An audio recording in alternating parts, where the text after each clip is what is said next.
Hello mes queens!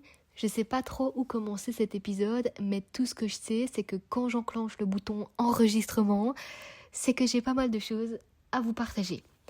Déjà, j'ai envie de vous parler de la saturation et du bruit qui fait suite au précédent épisode de podcast. Donc si jamais vous ne les avez pas écoutés, vraiment allez-y. Parce que je vous parle de ma pause sur les réseaux sociaux, le fait d'avoir coupé mon téléphone, de m'être vraiment reconnectée à moi, etc. Et en fait, tout ce que je vous raconte, épisode par épisode, c'est vraiment une suite logique de ce que je vis et Oh, il y a une araignée énorme au mur, j'ai eu tellement peur. Les aléas du direct, purée. De ce de quoi je prends conscience. Voilà ce que je voulais dire. Déjà, il y a vraiment cette surcharge mentale et émotionnelle quand on est tout le temps connecté au lancement, au contenu, aux messages, peu importe votre entreprise, peu importe ce que vous faites dans la vie, si jamais vous êtes constamment connecté aux réseaux sociaux ou connecté sur votre téléphone, et on s'en rend pas forcément compte. On est dedans, on est dans la routine quotidienne, on se lève, on allume son téléphone, on n'attend même pas d'avoir sa pause du midi pour déjà être sur son téléphone, et on est constamment connecté en fait. Moi, j'ai toujours dit que je ne scrollais pas sur les réseaux sociaux, ce qui est réel, mais j'étais quand même constamment connectée parce que je répondais aux messages et parce que je postais du contenu, des stories, des machins. Et l'air de rien, il y a vraiment cette surcharge mentale si jamais on s'en rend pas compte et si jamais on ne fait pas quelque chose pour contrer ça d'une certaine manière. Et il y a vraiment un truc où je me suis rendu compte que quand j'étais dans ce flux constant des réseaux sociaux, des discussions, des notifications, tout ça m'éloignait vraiment de ma propre énergie et de l'intuition que j'avais. Et vous le savez, je le dis toujours, il faut être toujours consciente de nos pensées, de nos émotions, de nos ressentis, de nos déclenchements. Parce que j'estime que c'est un travail qu'on doit faire sur soi-même, encore et encore, pour trouver toujours plus de niveau d'abondance, toujours plus de niveau de richesse, de niveau de liberté. Et c'est vraiment comme ça que je fonctionne. Et en fait, tout ce bruit, notamment avec le téléphone, avec les réseaux sociaux, avec les messages, les notifications, ça nous coupe de ça. En fait, ça nous coupe de notre énergie, premièrement. Ça nous coupe de notre intuition. Et c'est quelque chose qui me convenait de moins en moins. Voilà pourquoi j'en suis venue à faire cette pause d'1 mois actuellement avec les réseaux sociaux. Et il y a aussi pour certaines personnes l'idée que faire pour les autres, ça devient souvent une fuite. C'est un moyen, en quelque sorte, de ne pas affronter ce qui se passe en nous. Et moi, j'ai toujours été consciente de ce que je vivais ces derniers mois, et je vous l'avais partagé, vraiment ces 2 dernières années ont été vraiment très très difficiles, et j'ai pas besoin de rentrer dans les détails. J'ai été consciente que c'était difficile, et que ça me demandait une énorme présence, encore plus que d'habitude, mais j'avais pas conscience de ce que je devais faire pour me reconnecter à moi, et couper tout ce bruit. J'estime que c'est pas quelque chose qui est inné, pas quelque chose qu'on a été habitué à faire en ce moment ça va moins bien, je sens une certaine pression, j'ai l'impression d'être sur tous les fronts et en fait ça me convient pas. Donc je décide de faire quelque chose, de me couper du bruit, de mettre des choses en place. Vous le croyez que j'ai mis pause et que j'ai appelé mon mec pour qu'il vienne prendre l'araignée. Je suis ce genre de meuf. Ensuite, je voulais vous parler du fait de se reconnecter à soi. Et je voulais vraiment vous faire passer ce message-là parce que j'ai pris conscience de ça et je sais que ça vous servira. Que le fait de prendre soin de soi, notamment quand on vit des moments compliqués et qu'on a juste une seule chose, on a juste envie d'une seule chose, c'est de se préoccuper de sa santé mentale et d'abandonner, j'aime pas le mot abandonner, mais de laisser un peu de côté tout le reste. C'est aussi de prendre sa place. Et prendre sa place, c'est vraiment un leadership qui est vraiment silencieux sur sa vie, mais c'est un leadership quand même en fait. Ça veut dire que prendre des actions radicales pour soi, comme couper son téléphone, couper les réseaux, mettre son entreprise entre guillemets sur pause, couper certaines conversations, même avec nos proches parfois, prendre des actions pour soi, c'est vraiment un acte d'amour et de leadership parce que certaines ne le font pas. Certaines continuent à nourrir le bruit, à chercher à l'extérieur, à avoir plus de ventes, plus d'argent, plus de notoriété, plus de succès. Certaines continuent à poster sur les réseaux sociaux alors qu'elles sentent qu'il y a un truc qui ne va pas, elles sentent qu'il y a un blocage, elles sentent qu'elles n'ont plus envie de faire de cette manière-là, elles sentent qu'elles sont parfois en train de vivre des trucs compliqués, des trucs challengeants dans leur vie personnelle et elles continuent à forcer parce qu'elles se disent si j'arrête, si je mets tout en pause, ça va être encore pire. Et ça, c'est des programmations pour moi. Et donc justement, le fait de prendre des actions parfois radicales pour soi-même, c'est un acte de leadership, c'est un acte puissant.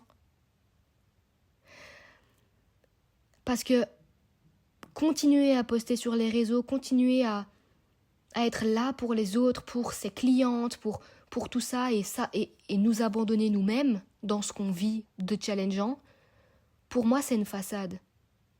Et comme on dit, ça vient d'abord toujours de l'intérieur, donc si on ne se reconnecte pas à la source, comment on peut espérer que l'extérieur se passe bien?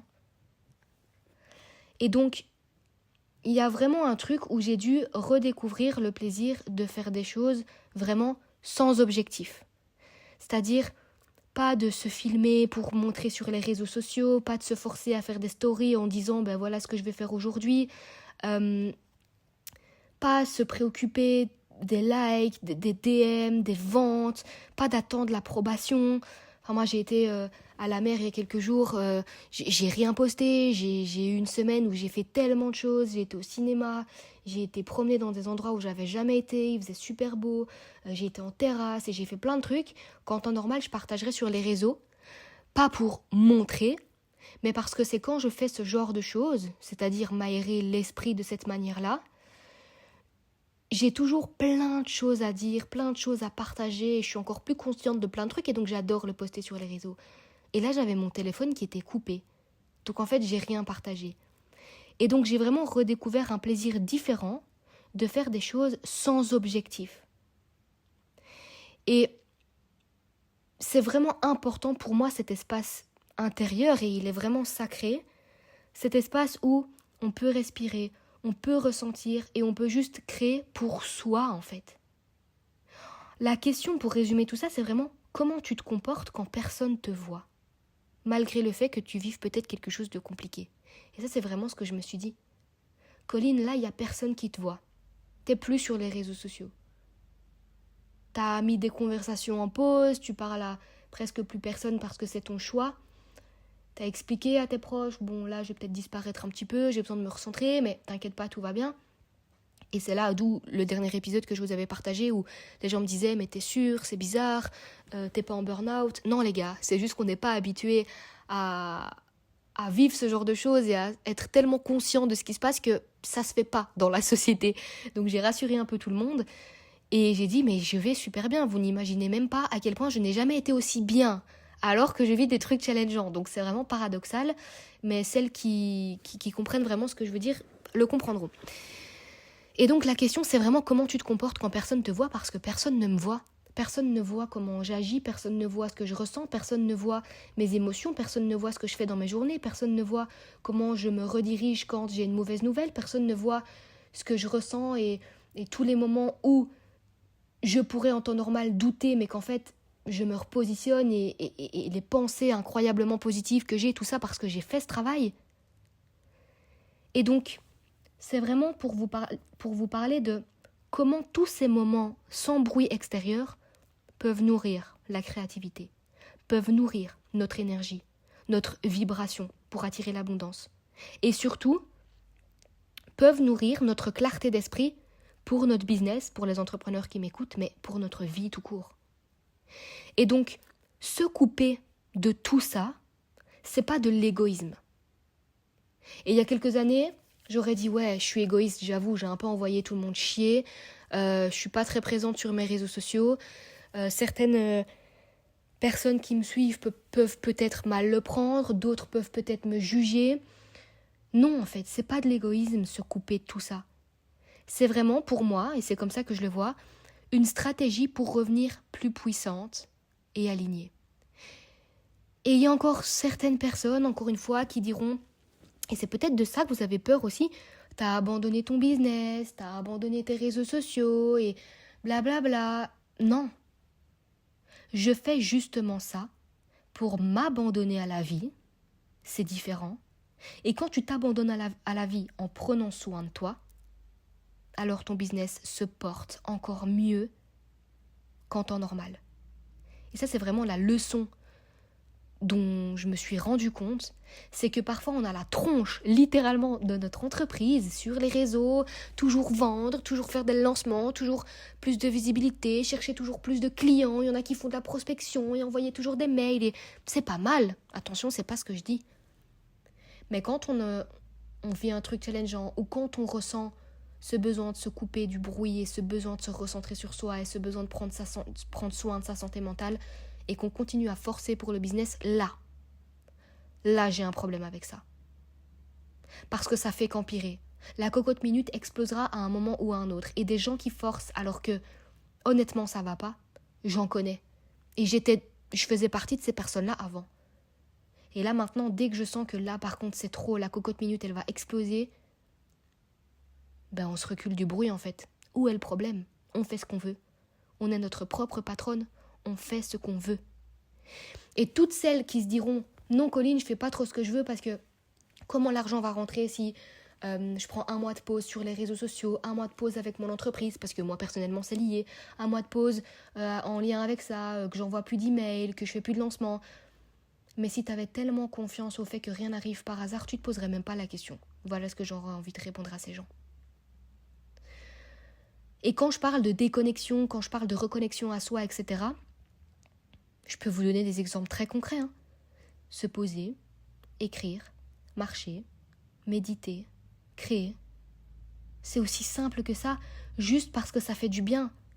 Et si pour vous c'est, je sais pas moi, aller faire du vélo ou aller boire un café en terrasse, reproduisez cette action pendant 30 jours s'il le faut.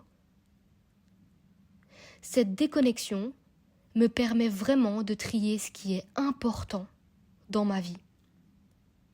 De trier ce qui mérite mon attention, de trier ce qui est juste du bruit et qui est inutile. Et je n'ai jamais été aussi confiante de comment se porte mon entreprise que maintenant. Et vous pourrez me dire, mais putain, c'est paradoxal. Oui, c'est paradoxal, mais c'est réel. Et je sais que quand je reviendrai sur les réseaux sociaux et que je recommencerai mes lancements, que je parlerai de mes programmes, que je recommencerai potentiellement à envoyer des emails marketing et patati patata, je sais que rien ne sera plus pareil. Et je sais que la relation que j'ai avec mon entreprise, et donc ma vie, et donc mon plaisir, et donc ma liberté, et donc mon amour-propre, est montée d'un cran. Parce que là, on est encore au niveau suivant. Et j'aurais jamais cru dire ça en ayant fait 1 mois de pause. Et comme je suis lancée là, ça peut même durer 2 mois, ça peut même durer 3 mois, parce que les opportunités viennent à moi, parce que l'abondance vient à moi, et donc je n'ai plus peur. Je n'ai plus peur de l'argent, je n'ai plus peur de manquer d'argent, j'ai plus peur de manquer d'opportunités, j'ai plus peur en fait. Et c'est là où est toute la différence.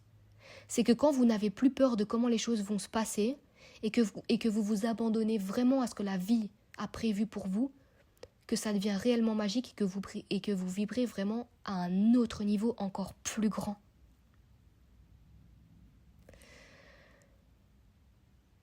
Et il y a vraiment cette idée que moins il y a de bruit extérieur, plus il y a de richesse intérieure. Et je sais que vous pouvez comprendre ça parce que si vous suivez le podcast Bubbly Hub, c'est pour une raison et c'est parce que ce que je dis vous parle. Et s'il y a plus de richesse intérieure, qu'est-ce qui se passe ? Il se passe que la richesse invisible devient visible.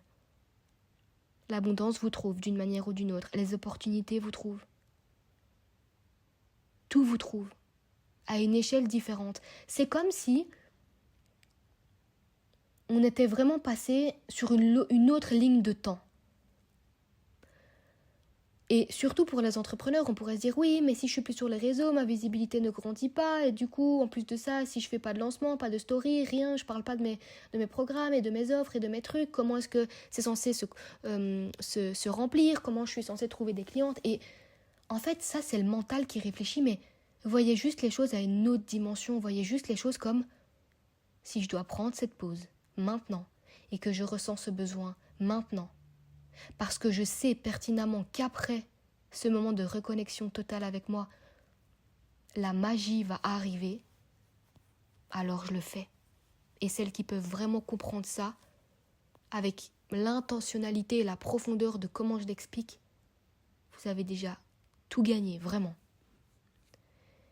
Et je sais que pour certaines aussi, parce que ça a un lien, c'est vraiment la peur de rater quelque chose.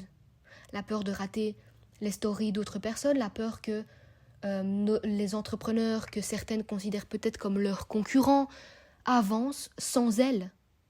Et c'est quelque chose que j'aurais pu me dire aussi, de me dire j'ai coupé le bruit, j'ai coupé les réseaux, j'ai coupé mon téléphone, je me concentre sur mes clientes actuelles, si elles ont besoin de moi, je suis là. Mais en fait, je pourrais me dire, et mes concurrents, déjà je vois personne comme étant mes concurrents parce que personne n'a mon vécu, mes expériences, mes challenges, mes prises de conscience et juste mon identité, en fait c'est valable pour vous. Mais j'aurais pu me dire, les autres sont en train d'avancer et moi je suis là et j'ai peut-être ce sentiment de reculer. J'aurais pu penser ça et je pense très sincèrement que la Colline d'il y a 6 mois ou 1 an aurait réagi comme ça. Et je vous assure les filles que là c'est tout l'inverse. Je suis capable aujourd'hui de mettre des mots et de vous dire, j'ai l'impression que je suis en train de faire 10 bonds en avant. Et je sais que pour certaines ça va être paradoxal de se dire, mais putain, la meuf a littéralement disparu. Comment est-ce qu'elle peut se dire qu'elle fait 10 bonds en avant alors qu'elle promouvoit plus ses cours en ligne et ses trucs et qu'elle est plus sur les réseaux et qu'elle ne développe plus sa visibilité et que blablabla. Je sais que pour certaines ça peut être compliqué à comprendre et encore une fois, peut-être que vous êtes trop dans le mental dans ce cas-ci. Et c'était mon cas. Il y a 1 mois, j'étais encore beaucoup dans mon mental, j'essayais de beaucoup comprendre les choses. En fait, là, je n'essaye plus de les comprendre, je les vis, je les incarne, je les saigne. Et je suis consciente de tout ça et c'est tellement incroyable en fait. Donc n'ayez pas la peur de rater quelque chose, n'ayez pas la peur de faire marche arrière ou de perdre du temps ou de prendre la mauvaise direction parce qu'en fait c'est tout l'inverse. Si vous ressentez le besoin de faire une pause ou de faire différemment ou de couper avec certaines choses qui ne vous conviennent plus de manière temporaire ou pas d'ailleurs, faites-le parce qu'en fait votre âme a toujours raison. Et c'est ça qui est difficile, c'est de se couper de son âme. C'est d'essayer de se couper de son mental plutôt que de son âme. Et beaucoup laissent le mental parler plus fort que l'âme. Et c'est pour ça qu'à un moment donné, trop de forcing, trop d'épuisement, trop de fatigue et ça stoppe. J'ai déjà fait ça il y a plusieurs années et là j'ai vraiment fait l'inverse. J'ai coupé mon mental et j'ai écouté mon âme comme je l'avais encore jamais fait auparavant. Donc, accepter de rater du bruit pour gagner de l'essentiel. Voilà pourquoi j'ai l'impression de faire 10 pas en avant et pas en arrière. Donc, demandez-vous si vous êtes capable d'arrêter de courir après l'urgence ou d'être capable d'arrêter de courir après le devoir faire pour vraiment se reconnecter avec ses vrais désirs, ses vraies envies, sa vraie liberté. Qu'est-ce que c'est la liberté pour vous ? Est-ce qu'aujourd'hui vous pouvez dire que vous êtes libre ? Eh bien je vous assure que pour répondre à cette putain de question, sans regarder mes comptes en banque, sans regarder ma notoriété, ma visibilité, où en est mon business, sans regarder tout ça, et même sans avoir fait mon expatriation, si je précise, je peux dire que je n'ai jamais été aussi libre, je ne me suis jamais sentie aussi libre. Donc, l'idée que ces moments que j'ai pris pour moi ces dernières semaines sont juste devenus un réservoir d'énergie, de créativité, de plaisir, de liberté, ma croyance, c'est que tout ça nourrit l'abondance, autrement que par la performance. Et donc je sais que quand je reviendrai sur les réseaux sociaux et dans tout ça, dans tout ce bruit qui n'en sera plus pour moi parce que je sais que je garderai les habitudes que je suis en train de mettre en place depuis 4 semaines. Et je sais que depuis 1 mois, j'ai reprogrammé mon esprit d'une autre manière pour encore plus de liberté et de reconnexion à moi. Et donc avec mon business, parce que ça a un lien. Je dis toujours, le business est une extension de soi-même. Et quand on se porte mieux nous-mêmes, le business se porte mieux soi-même, les clientes se portent mieux elles-mêmes aussi, parce que celles qui sont dans notre univers ressentent ça. Et c'était vraiment volontaire de ma part il y a 4 semaines et je l'ai dit, je l'ai verbalisé. J'ai dit l'objectif là, je sais pas combien de temps ça va prendre, mais c'est de remettre des fucking habitudes en place que j'avais délaissées, que parfois j'avais même jamais mis en place, mais des habitudes qui vont me porter pour la suite et pour ce qui arrive pour moi, pour la suite. Donc les filles, je vous invite vraiment aujourd'hui, si c'est pas déjà le cas, à juste faire un petit acte, juste pour vous, une petite action juste pour vous. 30 minutes par jour, sans réseaux sociaux. Écrire un texte, ou écrire dans votre carnet, ou dessiner, ou marcher, ou aller courir, vous reconnecter avec un sport, faire de la danse, j'en sais rien. Juste pour le plaisir de le faire. Moi, je me suis beaucoup dit, Colline, si jamais là, les réseaux sociaux disparaissaient, qu'est-ce que tu ferais ? Comment tu te sentirais ? Je vous assure que je ne pensais même pas que c'était possible que ces mots sortent de ma bouche, mais je répondrais à cette question en disant, je suis tellement connectée avec qui je suis tellement alignée avec qui je suis tellement connectée, alignée et ancrée dans mon entreprise que j'ai créée il y a 1 an maintenant dans la relation d'argent, dans l'énergétique, la psychologie de l'argent, la manifestation de l'argent, que si les réseaux sociaux devaient disparaître, parce que c'est là où j'ai décidé de promouvoir mon entreprise, et le fait d'avoir coupé avec ça pendant 4 semaines, ça a un sens pour moi. Je suis tellement confiante que d'une manière ou d'une autre, je trouverai comment continuer à rester ancrée, alignée avec mon entreprise, avec ce que je partage, etc. Et je n'ai jamais autant aimé qui j'étais et autant aimé ce que je faisais que maintenant, loin du bruit. Et donc, quand on vous dit « j'ai fait une pause des réseaux sociaux » et je me sens comme une nouvelle personne et je me sens vraiment à l'aise avec qui je suis, sereine avec qui je suis, incarnée, ancrée, tout ce que vous voulez, c'est réel. Et il y a des gens, ils n'ont fait qu'une pause d'1 semaine des réseaux sociaux, mais moi j'ai vraiment mon retour d'expérience avec 4 semaines. Et waouh, c'est juste waouh en fait. Donc rappelez-vous, et ce sera vraiment mon message de cet épisode de podcast, tout ce que vous vivez, si jamais vous décidez de prendre une pause, peu importe la manière de cette pause, peu importe une pause de quoi, parce que là on parle de business, on parle de réseau, mais on parle aussi de reconnexion à soi, donc peu importe comment c'est fait, peu importe comment vous l'appelez, ce n'est pas du temps perdu, c'est du temps retrouvé. Et si je vous dis que j'ai l'impression d'avoir fait 10 bonds en avant depuis ces 4 dernières semaines, c'est que vraiment vous n'imaginez même pas la puissance qu'il y a derrière. Parce qu'il n'y a rien de mieux que d'être face à une femme qui sait exactement qui elle est, qui sait exactement ce qu'elle veut, qui sait exactement la manière dont elle veut créer les choses, la manière dont les choses arrivent pour elle, qui sait ce qu'elle ne veut plus aussi, évidemment.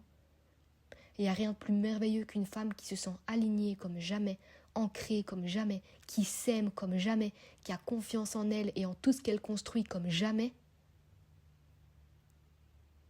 qu'une femme qui se fait passer en priorité. Voilà ce que j'avais envie de vous partager aujourd'hui. Et pour reprendre le titre de cet épisode, c'est pas pour l'argent, pas pour les autres, juste pour moi en fait, juste pour vous. Et croyez-moi, l'abondance, l'argent, la manifestation de vos désirs vous trouve quand votre âme parle plus fort que votre mental. C'est ce qui m'arrive et je vous jure que c'est merveilleux. Je vous fais des bisous les filles, prenez soin de vous. J'ai hâte de vous lire par rapport à comment cet épisode vous a parlé. Et si vous faites une pause, partagez-moi comment vous vous êtes sentis grâce à cette pause.